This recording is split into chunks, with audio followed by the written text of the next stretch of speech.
আপনি জানবেন যিশুর জন্ম থেকে তাকে মারার ষড়যন্ত্র শুরু হয়েছিল। শুরু করেছিল রাজা হেরোদ এবং শেষ করেছিল যিহুদি ধর্মীয় নেতারা। যিশুর শিষ্য পিতর ঘোষণা করেছিলেন, হে ইসরায়েলিরা, এই কথা শোনো। সেই ব্যক্তি অর্থাৎ যীশু খ্রিস্ট ঈশ্বরের নিরূপিত মন্ত্রণা ও পূর্বজ্ঞান অনুসারে সমর্পিত হইলে তোমরা তাহাকে অধর্মীদের হস্ত দ্বারা ক্রুশে দিয়া বধ করেছিলে। স্তিফানও একই কথা বলেছিলেন। ভাববাদীরা যার আগমনের বিষয়ে কথা বলেছিলেন, সম্প্রতি তোমরা তাহাকে শত্রুহস্তে সমর্পণ ও বধ করিয়াছ। যিশুর শিষ্যরা এবং আদিমণ্ডলীর বিশ্বাসীরা তারা যিশুর মৃত্যুর জন্য যিহুদিদের এবং রোমীয়দের দায়ী করেছিলেন। তারাই যীশু খ্রিস্টকে হত্যা করেছিল। যিশুর শিক্ষা সাধারণ জনতার চক্ষু খুলে দিয়েছিল। তৎকালীন দুমুখ যিহুদি নেতাদের ভণ্ডামি সকল জনগণ বুঝতে পেরেছিল। দেখতে দেখতে যিশু একজন জনপ্রিয় ব্যক্তি হয়ে উঠেছিলেন। যিশুর জনপ্রিয়তা ইহুদি নেতাদের অন্তরে যিশুর প্রতি এক ভয়ঙ্কর বিদ্বেষের জন্ম দিয়েছিল। তাই তারা যিশুকে মারার সুযোগ খুঁজছিল।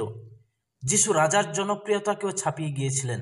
তিনি রাজার বিরুদ্ধে চক্রান্ত করছেন এমন কথা রাজার কানে দিয়ে তাকে খেপিয়ে তুলেছিল ধর্মান্ধ যিহুদি নেতারা। রাষ্ট্রদ্রোহিতার অভিযোগে যিশুকে পিলাতের কাঠগড়ায় দাঁড় করানো হয়েছিল। অবশেষে কোনো দোষ না পেয়েও তাকে কাঁটার মুকুট পরিয়ে নির্মমভাবে অত্যাচার করে একটা ক্রুশে ঝুলিয়ে দেওয়া হয়েছিল, হাতে পায়ে পেরেক গেঁথে। ইতিহাস আমাদের দেখাচ্ছে ধর্মান্ধ যিহুদি নেতারা, রাজা, জনগণ যিশুর মৃত্যুর জন্য দায়ী ছিল।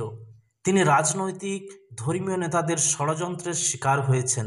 কিন্তু এই ভিডিওতে আমরা দেখব এইসব কারণ ছাড়াও আর একটি কারণ যা যিশুর মৃত্যুর জন্য দায়ী ছিল। তার আগে আমরা দেখে নেব কিভাবে যিশু রাজনৈতিক এবং ধর্মীয় ষড়যন্ত্রের শিকার হয়েছিল। আমরা তখনকার সময়ে রাজনৈতিক এবং ধর্মীয় প্রেক্ষাপট নিয়ে একটু আলোচনা করব। প্রথমত ধারণা ছিল যে যিশু হলেন ইহুদিদের রাজা। এই উপাধির কারণে যিশুকে ক্রুশবিদ্ধ করা হয়েছে। রোমান সাম্রাজ্যে সম্রাটকে ছাড়া অন্য কাউকে রাজা বলা অপরাধ ছিল। ইহুদিদের রাজা দাবি করার জন্যই তাকে মৃত্যুদণ্ড দেওয়া হয়েছিল। এই প্রসঙ্গে বার্টি এয়ারম্যান যা বলেন, যিশুর ক্রুশবিদ্ধ হওয়া ইতিহাসের সবচেয়ে নিশ্চিত ঘটনা। তার মতে যিশুর মন্দিরে উপস্থিতি এবং ঈশ্বরের রাজ্য ঘোষণা রোমানদের জন্য হুমকি হয়ে দাঁড়িয়েছিল, যার ফলে তাকে মৃত্যুদণ্ড দেওয়া হয়েছে। রাজা হওয়ার অর্থ ছিল ইসরায়েলের জনগণের রাজনৈতিক নেতা হওয়া, আর কেবল রোমান গভর্নর অথবা রোমানদের নিযুক্ত কেউ রাজা হতে পারতেন। অন্য কেউ যদি নিজেকে রাজা বলে দাবি করতেন তাহলে সেটাকে রোমান সাম্রাজ্যের জন্য একটা হুমকি হিসাবে দেখা হতো। এমনকি ফরিসি ও সদ্দুকিরা যিশুকে ফাঁসানোর জন্য প্রশ্ন করেছিল সিজারকে কর দেওয়া উচিত কিনা, যাতে তারা যিশুর বিরুদ্ধে রাজদ্রোহের অভিযোগ দায়ের করতে পারে। যিশুর জন্ম সংবাদ পাওয়ার পরে পণ্ডিতেরা এসেছিলেন। তারা জিজ্ঞাসা করেছিল যিহুদিদের যে রাজার জন্মের কথা রয়েছে তিনি কোথায় জন্মেছেন, কারণ আমরা পূর্ব দিকে তার একটা তারা দেখেছিলাম এবং তাকে প্রণাম করতে এসেছি। যিশুকে ক্রুশে দেওয়ার সময় ক্রুশকাঠের উপরে লিখে দেওয়া হয়েছিল, এই ব্যক্তি যিহুদিদের রাজা। যিশু যখন রাজা বেশে জেরুসালেমে প্রবেশ করেছিল, বিপুল জনতা চেঁচিয়ে বলেছিল, হোসান্না দাউদ সন্তান, ধন্য যিনি প্রভুর নামে আসিতেছেন, ঊর্ধ্বলোকে হোসান্না। আর যিশুকে ক্রুশবিদ্ধ করে হত্যা করার এটাই প্রথম প্রধান কারণ ছিল যে যিশু নিজেকে রাজা বলে দাবি করেছিলেন। বিচার সভায় পিলাত যখন যিশুকে প্রশ্ন করেছিলেন, তুমি কি যিহুদিদের রাজা? যিশু বলেছিলেন, আমি বলিনি, আপনি বলিলেন। আর যিশু নিজেকে রাজা বলে দাবি করার অভিযোগে তাকে অভিযুক্ত করা হয়েছিল এবং পন্তীয় পিলাত আদেশ করেছিল রোমান সেনাদেরকে যেন তাকে মৃত্যুদণ্ড দেওয়া হয়। জন ডমিনিক ক্রাসন, যিনি একজন ঐতিহাসিকবিদ, যিশুর বিষয়ে গবেষক ছিলেন, তিনি মনে করতেন যিশুর মৃত্যুদণ্ড ছিল রোমানদের রাজনৈতিক পদক্ষেপ। তার ঈশ্বরের রাজ্য সম্পর্কে বার্তা রোমান শাসনের জন্য হুমকি হিসেবে বিবেচিত হয়েছিল। আর ক্রুশবিদ্ধকরণ ছিল রোমানদের একটি শাস্তি যা সাধারণ বিদ্রোহীদের জন্য ব্যবহার করা হতো, যা বোঝায় যে যিশুকে বিদ্রোহী হিসাবে দেখা হয়েছিল এবং নিজেকে যিহুদিদের রাজা হিসাবে দাবি করার অপরাধে তাকে ক্রুশে বিদ্ধ করা হয়েছিল। রাজনৈতিক কারণের সাথে সাথে ধর্মীয় কারণও জড়িত ছিল যিশুর মৃত্যুর জন্য। তৎকালীন ইহুদি জনগণের প্রধান পুরোহিত এবং প্রবীণেরা, বিশেষ করে যিহুদি মহাসভা সেনহাড্রিনের সদস্যরা যিশুর প্রতি ক্রুদ্ধ ছিলেন, কারণ যিশুর শিক্ষা এবং কথাবার্তাগুলো তৎকালীন যিহুদি নেতাদের কাছে একটা বিরাট অপমানজনক, অস্বাস্থ্যকর পরিবেশের জন্ম দিয়েছিল। যিশু ইহুদি ধর্মীয় নেতাদের বিরোধিতা করেছিলেন। ফরিসি সদ্দুকিরা কখনো যিশুর শিক্ষাকে গ্রহণ করতে পারেনি, কারণ তিনি প্রচলিত ইহুদি ধর্মীয় প্রথা ও ব্যাখ্যার বিরুদ্ধে দাঁড়িয়েছিলেন। নিজেকে ঈশ্বরের পুত্র হিসাবে তিনি দাবি করেছিলেন। তিনি মন্দিরের ব্যবস্থার সমালোচনাও করেছিলেন। যিশু মন্দিরের ভিতরে যে ব্যবসা চলছিল, লেনদেন চলছিল, সেগুলো বন্ধ করে দিয়েছিলেন এবং তিনি ঘোষণা করেছিলেন, আমার পিতার গৃহ প্রার্থনার গৃহ, কিন্তু তোমরা এটাকে ডাকাতদের আখড়া বানিয়ে ফেলেছ। এটি ধর্মীয় নেতাদেরকে ক্ষুব্ধ করেছিল। জনগণ বুঝতে পেরেছিল যিশু হলেন তাদের প্রত্যাশিত মসিহ, যিনি তাদেরকে স্বাধীন করতে চলেছেন। আর এটা যিহুদি নেতারা পরিষ্কারভাবে বুঝতে পেরেছিলেন। তাই তারা যিশুকে রাস্তা থেকে সরানোর জন্য, যিশুকে মারার জন্য পরিকল্পনা করেছিলেন। এই রাজনৈতিক ধর্মীয় কারণ ছাড়াও ইহুদি জনগণও যিশুর মৃত্যুর জন্য দায়ী ছিল, কারণ তারাই চিৎকার করে পিলাতের কাছে দাবি করেছিল, ওকে ক্রুশে দাও, ওকে ক্রুশে দাও।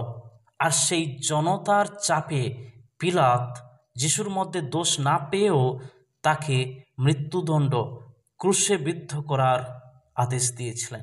যিশুর শিক্ষা যিহুদি নেতারা সহ্য করতে পারেনি। যিশুর জনপ্রিয়তা রাজার জনপ্রিয়তাকে ছাপিয়ে গিয়েছিল। সেটা তাদের কাছে একটা হুমকি হয়েছিল। জনগণ ভেবেছিল যিশু তাদের সেই মসিহ, যিনি সম্রাটের বিরুদ্ধে লড়াই করবেন এবং তাদেরকে জয় এনে দেবেন, তাদেরকে মুক্ত করবেন। কিন্তু যিশু তাদের সেই প্রত্যাশা পূরণে ব্যর্থ হয়েছিলেন। তাই জনগণ চিৎকার করে পিলাতের কাছে আবেদন করেছিল, ওকে ক্রুশে দাও।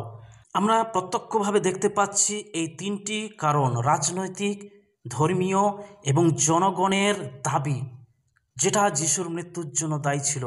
কিন্তু এই তিনটি কারণ ছাড়াও আরও একটি কারণ রয়েছে, যেটা যিশুর মৃত্যুর জন্য দায়ী ছিল।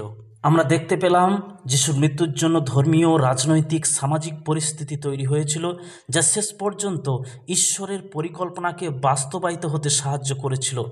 যিশুর জন্ম হয়েছিল মৃত্যুর জন্য। যিশুর মৃত্যু পূর্ব নির্ধারিত ছিল। যিশু নিজেকে বলেছিলেন, আমাকে শাসনকর্তাদের হাতে তুলে দেওয়া হবে। তিনি বলেছিলেন, আমি এসেছি মানুষের মুক্তির মূল্যস্বরূপ নিজের প্রাণকে উৎসর্গ করতে। তাই তার মৃত্যু কোনো মৃত্যুদণ্ড নয়, কিন্তু এটি ছিল পাপের প্রায়শ্চিত্তমূলক বলিদান, উৎসর্গ। আর তার জন্য রাজনৈতিক, সামাজিক এবং ধর্মীয় পরিস্থিতি তৈরি হয়েছিল।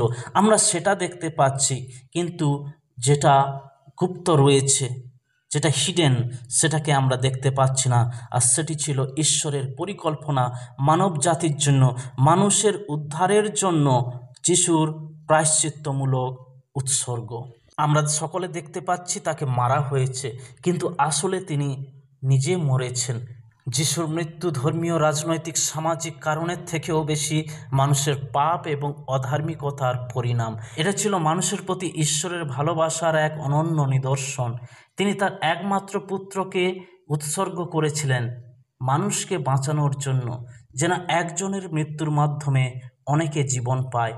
এন্টি রাইট, নতুন নিয়মের ধর্মতত্ত্ববিদ, তিনি মনে করেন যিশু তার মৃত্যুকে ইসরায়েলের মুক্তির জন্য ঈশ্বরের পরিকল্পনার অংশ হিসাবে দেখেছিলেন।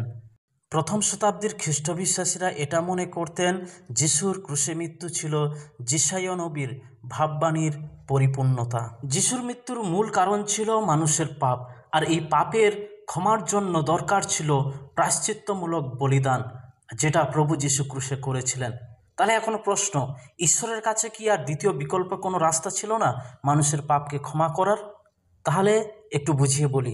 ঈশ্বর হলেন ন্যায় বিচারক এবং তিনি একদিকে আবার প্রেমময়।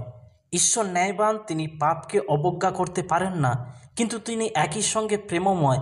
তাই তিনি চান না যে মানুষ অনন্ত শাস্তি পাক। এই দুই দিককে একসাথে মেলাতে পাপের জন্য শাস্তি হওয়া দরকার ছিল, কিন্তু সেই শাস্তি তিনি নিজে যিশুর মাধ্যমে বহন করলেন। পুরাতন নিয়মে পাপের প্রায়শ্চিত্ত করতে প্রাণীর রক্ত উৎসর্গ করা হতো, কিন্তু এই বলিগুলো চূড়ান্ত বা স্থায়ী সমাধান দিতে পারত না। যিশু এলেন ঈশ্বরের মেষশাবক হিসাবে, যিনি একবার ও চিরকালের জন্য বলি হলেন। যিশু নিজেই বলেছিলেন, গেতসেমানি বাগানে যিশু প্রার্থনা করেছিলেন, পিতা, যদি সম্ভব হয় এই ব্যথার পানপাত্র আমার থেকে দূরে সরিয়ে নাও, কিন্তু আমার ইচ্ছা নয়, কিন্তু আপনার ইচ্ছা সিদ্ধ হোক। কিন্তু দ্বিতীয় কোনো রাস্তা বা উপায় ছিল না। যিশুর মৃত্যুই একমাত্র মানুষের পাপের ক্ষমা প্রায়শ্চিত্ত এনে দিতে পারত, আর সেই একটাই রাস্তা ছিল, তাই যিশুকে ক্রুশে মরতে হয়েছিল।